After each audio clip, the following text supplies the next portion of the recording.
जैसे ही कियांगे ने 1000 टन वजन की लोहे की जंजीर खींची, पास खड़ी बुढ़िया भी पीछे नहीं हटी। उसने केवल एक हाथ से दूसरी जंजीर को आसानी से पकड़ लिया। फिर कियांगे की हैरान कर देने वाली नजरों के सामने दोनों ने मिलकर जंजीर को खींचा। ठीक उसी पल उनके पीछे से पानी का एक शक्तिशाली फव्वारा फूटा। इससे पहले कि लोग कुछ समझ पाते, पानी से एक विशाल मछली की पूंछ ऊपर उठी। दरअसल जिसके ऊपर वे सब खड़े थे वो कोई छोटा द्वीप नहीं था, बल्कि हजारों सालों से सोई हुई एक विशाल सुनहरी मछली, जायंट गोल्डफिश थी। जैसे ही उसका विशाल शरीर पानी से बाहर निकला, उसकी त्वचा पर काई और जलीय पौधे उगाए थे। अब वो आखिरकार अपनी नींद से जाग उठी थी।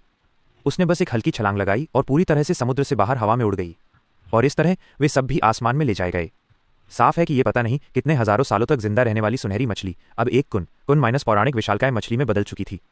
कथाओं में बताए गए देवताओं के अवशेष तक पहुंचने के लिए जादूगरनी ने जंजीर को कसकर पकड़ लिया और उड़ान की दिशा नियंत्रित की। उसे डर था कि ये विशालकाय जीव उन्हें हजारों मीटर की ऊंचाई से नीचे न गिरा दे। कुछ ही देर में वे बर्फीले पहाड़ की चोटी तक उड़कर पहुंच गए। क्योंकि वे अब अपने गंतव्य के करीब थे, सबने उस 1000 टन की जंजीर को पूरी ताकत से खींचना शुरू कर दिया ताकि कुन की गति धीमी की जा सके। इसके तुरंत बाद आदमी ने अपने साथी को गोद में उठाकर बर्फीले पहाड़ पर फेंक दिया। लेकिन इससे पहले कि सभी लोग कुन की पीठ से उतर पाते, कुन अचानक दिशाहीन हो वो सीधे बर्फीले पहाड़ की चोटी की ओर टकराने के लिए बढ़ने लगा। गनीमत रही कि जीवन और मृत्यु के इस मोड़ पर जैक ने अकेले ही जंजीर को कसकर पकड़ा।